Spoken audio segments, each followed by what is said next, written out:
100కు పైగా దీర్ఘకాలిక సమస్యలకు ఎటువంటి ఆపరేషన్ దుష్ప్రభావాలు లేకుండా హోమియోపతి చికిత్స.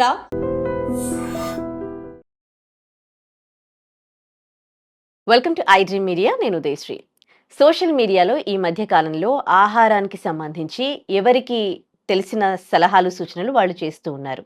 అందులో ఏవి ఎంతవరకు తీసుకోవాలి, లైక్ ఇప్పుడు ఆయిలే అనుకోండి, నెయ్యే అనుకోండి, ఇవి రెండింట్లలో ఆయిల్ కన్నా ఘీ బెటర్ అని కొన్ని మెసేజెస్ కూడా మనం చూసామన్నమాట. సో మరి నిజంగా ఇది ఎంతవరకు కరెక్ట్ తెలుసుకుందాము. మనతో పాటు ఉన్నారు డాక్టర్ రాజేష్ గారు, physician at TX hospital, Banjara hills. మాట్లాడదాం. హలో అండి, welcome to our studio. Thank you. So social media అనేది ఇప్పుడు ఒక మంచి ప్లాట్ఫామ్. దానివల్ల చాలా యూజెస్ ఉన్నప్పటికీ కూడా అంటే కొన్ని డౌట్స్ కూడా ఉన్నాయన్నమాట. అంటే ఎవరికి తెలిసిన సలహాలు సూచనలు వాళ్ళు చేసేస్తూ ఉన్నారు. ఏది కరెక్టో ఏది కాదో తెలియట్లేదు. రీసెంట్గా ఒక మెసేజ్ చూశాను నేను, చాలా మెసేజెస్ అనమాట. లైక్ ఆయిల్ కంటే కూడా ఘీ వాడడమే బెటర్, ఆయిల్ తగ్గించి అని. ఘీ అంటే ఫ్యాట్ అని ఇప్పటివరకు కూడా చాలా మనం తగ్గించేసాం. కానీ ఈ మధ్య కాలంలో మళ్ళీ ఆయిల్ కన్నా ఘీ బెటర్ అని అంటున్నారు. సో అది కరెక్టేనా? సో బేసిక్లీ ఇక్కడ పాయింట్ ఏంటంటే రిఫైన్డ్ ఆయిల్ వర్సెస్ న్యాచురలీ వచ్చే ఆయిల్. సో ఇక్కడ ఏంటంటే రిఫైన్డ్ ఆయిల్ హానికరం. అది నేను ఒక ఎపిసోడ్లో కూడా మాట్లాడాను. సో ఆ రిఫైనింగ్ ప్రాసెస్లో చాలా కెమికల్స్ యాడ్ అవుతున్నాయి. దాని కారణంగా ప్రాబ్లమ్స్ వస్తున్నాయి. అంటే అనర్థాలకు దారితీయడం అంటే inflammation, heart attacks, brain attacks, cancers, చాలా రకాలుగా ఇది కారణం అవుతుంది. కాబట్టి గీ బెటర్, ఎందుకంటే it's a natural source, milk ద్వారా వచ్చే ప్రోడక్ట్ కాబట్టి అది దాంట్లో రిఫైనేషన్ ఉండదు, కెమికల్ అడిటివ్స్ ఉండవు. ఆ ఉద్దేశంతో ghee is better as compared to refined oil, ఇలా చెప్పాము. అయితే ఇక్కడ మనం అర్థం చేసుకోవాల్సింది ఏంటంటే ఊబకాయం అనేది చాలా ఎక్కువగా ఉంటుంది. సో గీ మంచిది కదా అని చెప్పి తినేయమని చెప్పట్లేదు. Ghee is a better option than refined oil అని చెప్తున్నామే కానీ అది ఎక్కువగా తినమని అయితే వీఆర్ నాట్ అడ్వైజింగ్. పర్టికులర్గా కూడా ఊబకాయం గురించి మాట్లాడుతున్నప్పుడు ఊబకాయం ద్వారా వచ్చే ప్రాబ్లమ్స్లో మేజర్గా వచ్చేటి high cholesterol, blood pressure, diabetes. So ఇవన్నీ కూడా ఊబకాయానికి రిలేటెడ్. సో ఘీ ఎక్కువగా తింటే కూడా ఊబకాయం వస్తుంది, కొలెస్ట్రాల్ పెరుగుద్ది, బ్లడ్ ప్రెషర్ పెరుగుద్ది, డయాబెటీస్ వస్తుంది. సో ఇలా మనం కొద్దిగా కేర్ఫుల్గా, క్యాలిక్యులేటెడ్గా అడ్వైజెస్తో ఎక్స్పర్ట్స్ ఒపీనియన్ తీసుకొని అండ్ ఇన్వెస్టిగేషన్స్ చేసుకొని మీ కొలెస్ట్రాల్స్ ఇవన్నీ నార్మల్గా ఉన్నాయా లేవా, ఇలాంటివి కన్జ్యూమ్ చేస్తే అనర్థాలు కాకుండా ఉంటాయా, ఇలాంటివన్నీ కూడా క్లారిఫై చేసుకొని అప్పుడు కొంత మోతాదుల్లో తీసుకోవడం అనేది ఇంపార్టెంట్. సో అలా చేస్తే then ghee is a better option as compared to refined oil. బ్లైండ్గా కన్జ్యూమ్ చేయడం అనేది అడ్వైస్ చేయండి. ఓకే ఓకే ఇప్పుడు రిఫైన్డ్ ఆయిల్ అనేది మనం కుక్ చేసుకుంటాం ఎవ్రీడే. ప్రతి ఒక్కరు కూడా వంట చేసుకోవాలి అని అంటే, కూర వండుకోవాలి అని అంటే ఆయిల్ వాడతారు. ఇప్పుడు ఘీ ఈజ్ బెటర్ దెన్ ఆయిల్ అంటున్నారు కదా. సో ఆయిల్ ప్లేస్లో మనము ఘీ వాడొచ్చా? ఆయిల్ ఏ మోతాదులో వాడతాము, ఘీ ఆ మోతాదులో వాడొచ్చా? సో రిఫైన్డ్ ఆయిల్కి ఆల్టర్నేటివ్ ఘీ అని చెప్పట్లేదు. రిఫైన్డ్ ఆయిల్కి న్యాచురల్గా వచ్చే ఆయిల్స్ బెటర్, వెజిటబుల్ సోర్సెస్ ఉన్న ఆయిల్స్ బెటర్. ఇప్పుడు గానుగ నూనె అంటారు. గానుగ నూనెలో there is no chemical additive processes. ఈ హెక్సేన్ అని, some stabilisation agents, decolorisation agents ఇవన్నీ రిఫైనింగ్లో యూస్ చేస్తారు. అలాంటివి లేకుండా తయారయ్యేదే ఈ గానుగ నూనె. మేబీ కాస్త ఘాటుగా ఉంటుంది, మేబీ అందరికీ ప్యాలటబుల్గా ఉండదు, వాసన ఉంటుంది, ఇవన్నీ ఉంటాయి. బట్ అది better in comparison to refined oil. So ghee అనేది ఆప్షన్ ఎక్కడ వస్తుందంటే, ఘీ యాక్చువల్లీ చెప్పాలంటే రుచి గురించి ఎక్కువగా తింటారని నా అభిప్రాయం. అవును. సో మీరు వంటల్లో వాడడం కన్నా కాస్త వేసుకొని తినడం బెటర్. అది కూడా after an advice, after a check, after an expert opinion. ఇలాంటివి చేసిన తర్వాతే అది తినడం అనేది, ఎంత మద్దతులో తినడం అనేది కూడా ఒక డైటీషియనో, న్యూట్రిషనో అడ్వైస్ చేసుకొని తీసుకుంటే అది బెటర్. ఓకే. అంటే ఇప్పటి వరకు ఇంకా ఫ్యాట్‌కి సంబంధించి చాలా కేర్ తీసుకునే వాళ్ళు మొత్తం ఇంకా ఘీ అవాయిడ్ చేయడమే చూసామనమాట. అంటే కనీసం ఫుడ్‌లో అప్పుడప్పుడు వేసుకుంటే అమ్మో ఘీయా, ఫ్యాట్ అని అంటారు. సో అలాంటి వాళ్ళకు మీరిచ్చే సజెషన్? సో మీరు చెప్తున్న క్లాజ్ చాలా క్లియర్గా మీరు చెప్తున్నది ఏంటంటే అతనికి హై కొలెస్ట్రాల్, ఆ పర్సన్కి హై కొలెస్ట్రాల్ ఉంది కాబట్టి అమ్మో ఘీయా అంటున్నారు. సో వాస్తవానికి ఒక హెల్దీ పర్సన్ నార్మల్ ఇప్పుడు కొలెస్ట్రాల్ అనేది మనకి ఎసెన్షియల్ సబ్స్టెన్స్, బాడీలో చాలా ఉపయోగాలు ఉన్న సబ్స్టెన్స్.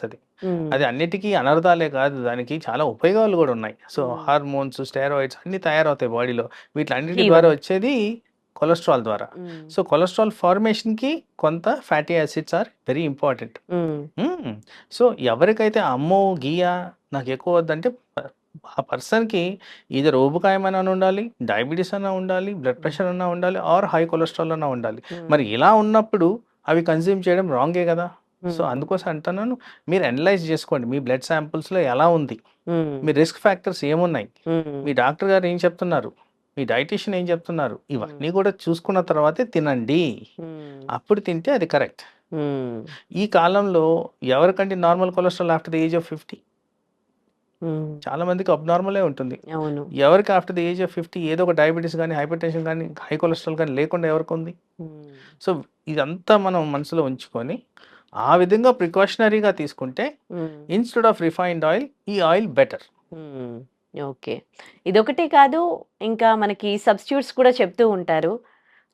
ఐరన్ డెఫిషియన్సీ ఉన్న వాళ్ళకు ఈ వెజిటబుల్స్ తినండి, ఇవి తినకూడదు, ఇది ఇంత మోతాదులో తీసుకోండి అని. అసలు ఐరన్ డెఫిషియన్సీ అనేది ఎందుకు వస్తుంది? ఐరన్ డెఫిషియన్సీకి మనకి వెజిటబుల్స్లో సబ్స్టిట్యూట్స్ ఏంటి? సో ఐరన్ డెఫిషియన్సీ ఎందుకు వస్తుంది అని చూస్తే, వాస్తవానికి iron deficiency very prevalent in women. చాలా ఎక్కువగా కనిపిస్తుంది. పర్టికులర్గా రీప్రొడక్టివ్ ఏజ్ గ్రూప్లో ఉన్న వాళ్ళకి ఎక్కువగా ఐరన్ ఆర్ రక్తహీనత ఉంటుంది. సో వీళ్ళల్లో మంత్లీ లాస్ ఉంటుంది కాబట్టి దానికి కాంపెన్సేషన్ లేదు కాబట్టి ఐరన్ డెఫిషియన్సీ వస్తుంది. వాస్తవానికి మనం తినే న్యూట్రిటివ్ ఎలిమెంట్స్ అన్నీ కూడా లోపించే ఉన్నాయి. ఎనీ న్యూట్రిషనల్ కాంపనెంట్స్ ఫుడ్లో సరిగ్గా లేవు. సో అందుకోసం ఐరన్ డెఫిషియన్సీ ఎక్కువగా కనిపిస్తుంది. అలాగే మెన్లో కూడా if there is a blood loss, for example అర్షమలలో నుండి చాలా మందికి బ్లడ్ లాస్ ఉంటుంది, ఆర్ సమ్ జీర్ణాశయానికి సంబంధించిన డిజీజ్ ఉండి కూడా అబ్జార్ప్షన్ లేకుండా ఐరన్ డెఫిషియన్సీ వచ్చేదానికి ఛాన్స్ ఉంది. ఆర్ పర్టికులర్గా ఓవర్ ద కౌంటర్ మెడిసిన్స్, పర్టికులర్గా యాంటాసిడ్స్ చాలా ఎక్కువగా వాడుతుంటారు, చాలా ఫ్రీగా వాటర్ పిప్పర్మెంట్ల లాగా తినేస్తుంటారు, వాళ్ళకు కూడా ఐరన్ డెఫిషియన్సీ వచ్చేదానికి ఆస్కారం ఉంది. సో ఇలా కారణాలు చాలా రకాలుగా ఐరన్ డెఫిషియన్సీ ప్రజెంట్ అవుతుంది. సో ఆ కారణంగా ఐరన్ డెఫిషియన్సీ ఎక్కువగా ప్రెవలెంట్గా మనకి కనిపిస్తూనే ఉంది. ఓకే. ఇప్పుడు మనం ఇంట్లో ఏమన్నా మనం తినే ఆహారంలోనే ఐరన్ డెఫిషియన్సీని మనము ఇది చేసుకోవచ్చు అంటే ఎట్లా? ఏం తీసుకోవచ్చు? దీంట్లో ఒక ఇంట్రెస్టింగ్గా నేను నా క్లినికల్ ఎక్స్పీరియన్స్ చెప్తాను. ఒక డయాబెటిక్ పేషెంట్ నా దగ్గరకు వచ్చి, నాకు ఐరన్ పెరగాలని చెప్పి రోజు పొమోగ్రనేట్ తింటున్నాను అన్నారు. మరి అలాగే షుగర్ కూడా పెరుగుతుంది కదా. సో అలా న్యాచురల్ పద్ధతుల్లో ఐరన్ తెచ్చుకోవాలి అంటే ఫస్ట్ ఆఫ్ ఆల్ మనకు అండర్లైన్ కండిషన్స్ ఏమున్నాయో కూడా మీరు చూసుకున్న తర్వాతే అలాంటి సబ్స్టిట్యూట్స్ తీసుకోవడం అనేది ఇంపార్టెంట్. అదే పర్సన్ పాలకూర అలాంటి ఆకుకూరలు తిన్నప్పుడు డయాబెటీస్ ఎఫెక్ట్ కాదు, దానిమ్మకాయ ఎందుకు తినాలి? సో పర్సన్ కూడా ఏముంది నాకు, దీనికి ఎట్లా నేను కరెక్ట్ చేసుకోవాలి, అందుకోసం అంటాను అడ్వైజెస్ ఎక్స్పర్ట్ ఒపీనియన్స్ ఇంపార్టెంట్ అని. వాళ్ళు స్వతహాగా తెలుసుకునే దానికన్నా ఎవరన్నా ఎక్స్పర్ట్ని అడిగి తెలుసుకుంటే అది బెటర్ కదా, ఈజీగా కరెక్షన్ ఉంటుంది, దానివల్ల అనర్థాలు కూడా జరగవు. Okay, okay, right. ఇప్పుడు B12 గురించి కూడా అదే లైక్ సోషల్ మీడియాలో చెప్పినట్టే B12 వీటిలలో వస్తుంది, ఎగ్ తినొచ్చు, ఇంకా వేరే దాంట్లలో కూడా మనకు B12 అందుతుంది అని అంటారు కదా. సో B12 ప్రాబ్లం అనేది ఎందుకు వస్తుంది? B12 కూడా చాలా మందికి ఉంటుంది, B12 తగ్గిపోవడం అనేది. సో ఇక్కడ నేను హైలైట్ చేయదలుచుకుంది, ఎప్పుడు చాలాసార్లు చెప్పాను ఇది, మనము world capital for diabetes. So డయాబెటీస్లో కామన్గా B12 డెఫిషియన్సీ అసోసియేషన్ ఉంటుంది. Because metformin is the first drug డయాబెటిక్స్లో వాడేది. మెట్ఫార్మిన్ ద్వారా కూడా ఈ B12 డెఫిషియన్సీ ఉంటుంది. అలాగే డయాబెటీస్కి థైరాయిడ్కి కనెక్షన్ ఉంది. ఎవరైతే డయాబెటీస్తో సఫర్ అవుతుంటారో రిస్క్ ఆఫ్ డెవలపింగ్ థైరాయిడ్ కాస్త ఎక్కువగా ఉంటుంది, వాళ్ళకు కూడా B12 డెఫిషియన్సీ ఎక్కువగా కనిపిస్తుంది. వాస్తవానికి ఇవన్నీ పక్కన పెడితే నేను ఇందాక చెప్పినట్టు న్యూట్రిటివ్ ఎలిమెంట్స్ చాలా తక్కువగా మనకి అవైలబుల్ ఫుడ్స్లో ఉన్నాయి, అందుకోసమే సప్లిమెంట్స్ అనేది కావాల్సిన పరిస్థితులు ఏర్పడుతున్నాయి. సో B12 డెఫిషియన్సీ రావడానికి కారణాలు వాస్తవానికి చూస్తే మన చుట్టే ఉన్నాయి ఇవన్నీ. అండ్ ఇప్పుడు B12ని కరెక్టివ్ మెజర్స్ చేసుకోవాలి అంటే యానిమల్ ప్రోటీన్ తీసుకుంటే ఆర్ యానిమల్ ఫుడ్స్ తీసుకుంటే B12 కరెక్ట్ అవుద్ది అంటారు. బట్ దెన్ యానిమల్ ఫ్రూట్స్ తీసుకున్నప్పుడు మీకు ఫర్ ఎగ్జాంపుల్ నా ప్రాక్టీస్లో నేను చూసేది కొలెస్ట్రాల్ ఎక్కువగా ఉంది, డయాబెటీస్ ఎక్కువగా ఉంది, బ్లడ్ ప్రెషర్ ఎక్కువగా ఉంది, యూరిక్ యాసిడ్ ఎక్కువ ఉంది, ఇవన్నీ కూడా కాంట్రడిక్టరీ. అంటే ఇలాంటి కండిషన్స్ ఉన్నప్పుడు ఇలాంటివి తినొద్దు అని మేమే చెప్తాం కాబట్టి వాటిని ఎంకరేజ్ చేయడం అనేది జరగదు. సో దీనికి సింపుల్ ఫార్మేషన్ ఆఫ్ కరెక్షన్ ఎలా ఉంటుందంటే బ్లడ్ టెస్ట్లు చేసుకొని substitution in the form of medicines తీసుకుంటేనే బెటరు. దానివల్ల అనర్థాలు జరగవు. That is the way we should look at it. Okay. ఇప్పుడు వైటమిన్స్ అన్నీ తగ్గిపోతూ ఉంటాయి కదా! ఒక ఏజ్ వచ్చాక వైటమిన్ డెఫిషియన్సీ ఉంటది. కానీ ఇప్పుడు అట్లా కాకుండా అన్ని ఏజ్ గ్రూప్ వాళ్ళలో వైటమిన్ డెఫిషియన్సీస్ చూస్తూ ఉన్నాం. సో, ఈ వైటమిన్ డెఫిషియన్సీ అనేవి ఎందుకొస్తుంది? ఏజ్‌తో వైటమిన్ డెఫిషియన్సీ వస్తది కదా! ఏ ఏజ్ నుంచి అసలు ఈ వైటమిన్స్ డెఫిషియన్సీకి సంబంధించి టెస్ట్‌లు చేయించుకోవాలి? సో మీరు చెప్పినట్టు వైటమిన్ డెఫిషియన్సీ ఏజ్‌తో వస్తున్నది పాతకాలం మాట. ఇప్పుడు కాదది. ఇప్పుడు వాస్తవానికి ప్రతి ఒక్కరికి ఏదో ఒక న్యూట్రిటివ్ ఎలిమెంట్, పోషకాహార విలువల లోపాలు ఉన్నట్టే కనిపిస్తుంది. మేము బ్లడ్ టెస్ట్ చేస్తే డెఫినెట్‌గా లోపాలు ఉన్నట్టే తెలుస్తుంది. కాబట్టి ఆల్మోస్ట్ 90% ఆఫ్ మా క్లినికల్ అటెండెన్స్‌లో ఇలాంటివే ఎక్కువగా చూస్తున్నాం. సో ఎవరికి కూడా కరెక్ట్ ఉన్న nutritional or vitamins or elements ఇవన్నీ కూడా కరెక్ట్‌గా లేవు. సో అందుకోసం ఏజ్ పరంగా తీసుకోవడం అనేది క్రైటీరియా కాదు. మనం ఎట్లాంటి ఆహారం తీసుకుంటున్నాం, ఎక్కువ శాతం అందరం కూడా ప్రాసెస్డ్ ఫుడ్, ప్యాక్డ్ ఫుడ్ ఎక్కువ తింటున్నాం. సో ఈ కారణంగా ఏమవుతుంది, అన్లెస్ ఆ ఫుడ్ ఫోర్టిఫికేషన్ లేకపోతే దాంట్లో న్యూట్రిటివ్ లోపాలే ఉంటున్నాయి. సో అందుకోసం ఎక్కువ శాతంలో విటమిన్ డెఫిషియన్సీ, మినరల్ డెఫిషియన్సీ ఎక్కువగా కనిపిస్తుంది. ఆ కారణంగా ఈ డిసీజెస్ కూడా ఎక్కువగా వస్తున్నాయి. ఓకే. సో, మనకు 40 ఇయర్స్ వచ్చాక కూడా చాలా మందికి iron deficiency, B12, vitamin D అంటే అఫ్‌కోర్స్ మీరు అన్ని ఏజ్ గ్రూప్ వాళ్ళలో చూస్తూ ఉన్నారు.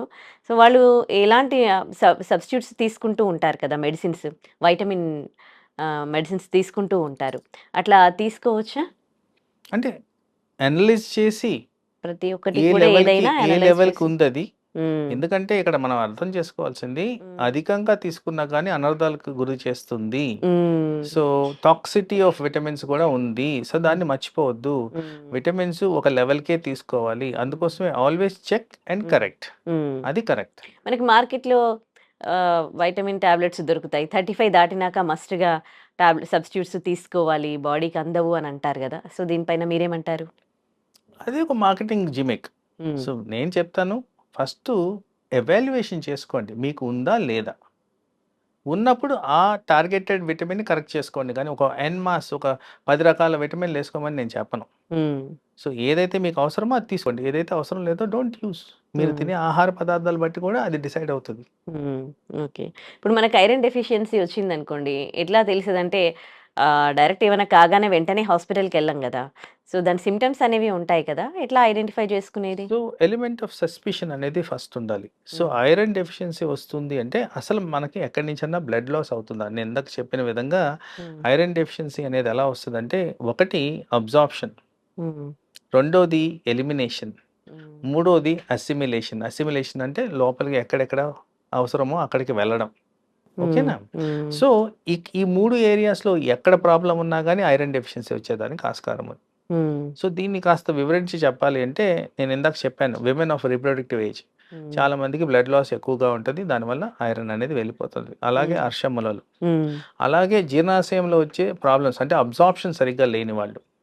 సో ఇలా రకరకాలుగా ఐరన్ డెఫిషియన్సీ అనేది వచ్చేదానికి ఆస్కారం ఉంది. సో ఇలాంటివి ఉన్నప్పుడు మనకి ఎలిమెంట్ ఆఫ్ సస్పిషన్ అనేది ఉండాలి. సో దాన్ని ఎలా మనం బిఫోర్ సిమ్టమ్స్ రాకముందే మనం దాన్ని అనలైజ్ చేయాలంటే బ్లడ్ టెస్ట్ చేసుకోవాలి. ఆర్ ఒక ఎక్స్పర్ట్‌ని కలవాలి. వాళ్ళని కలిస్తే వాళ్ళే అడ్వైజ్ చేస్తారు, ఇదిగోండి ఇది పాసిబిలిటీ ఉంది అని. సో దాని ప్రకారం దానికి సంబంధించిన ఇన్ డీటెయిల్ టెస్ట్‌లు ఎక్కడి నుంచి వెళ్ళిపోతుంది, ఎందుకు వెళ్ళిపోతుంది, ఏ కారణంగా అబ్జార్ప్షన్ కావట్లేదు అనేది అనలైజ్ చేసి ఆ కరెక్టివ్ మెజర్స్ ఇచ్చినప్పుడు, నేను ఇందాక మీకు చెప్పాను యాంటాసిడ్స్ వాడితే ఐరన్ అబ్జార్బ్ కాదని. మరి అలాంటివి వాడుతున్నారా వీళ్ళు? సో అలా అనలైజ్ చేసుకుంటే దెన్ మీరు దాన్ని కరెక్షన్ కూడా చేసుకోవచ్చు. ఇది కరెక్ట్ చేయకుండా మీరు జస్ట్ ఐరన్ యాడ్ చేసుకుంటూ పోతే బాడీలోకి ఎక్కడికి అబ్జార్బ్ కాదు.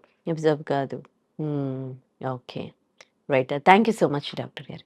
And for more videos, Please subscribe to iDream.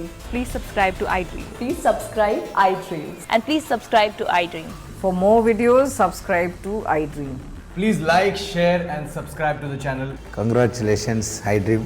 subscribe to iDream. Subscribe to iDream. So subscribe to iDream Media. IDream team అందరికీ huge congratulations. Please subscribe iDream Media. Please subscribe to iDream. Subscribe iDream. Please subscribe to iDream. iDream అంటే నా కళల ఛానల్ను subscribe చేసుకున్న నోరు తిరుగుతలేదు, మీరైతే గంట గుర్తు కొట్టరు. For more such videos, please subscribe to iDream. Subscribe to iDream. Please subscribe to iDream. Please subscribe iDream Media. Please do subscribe to iDream. Please subscribe to iDream Media. For best entertainment and information, please subscribe iDream. And don't forget to subscribe to iDream.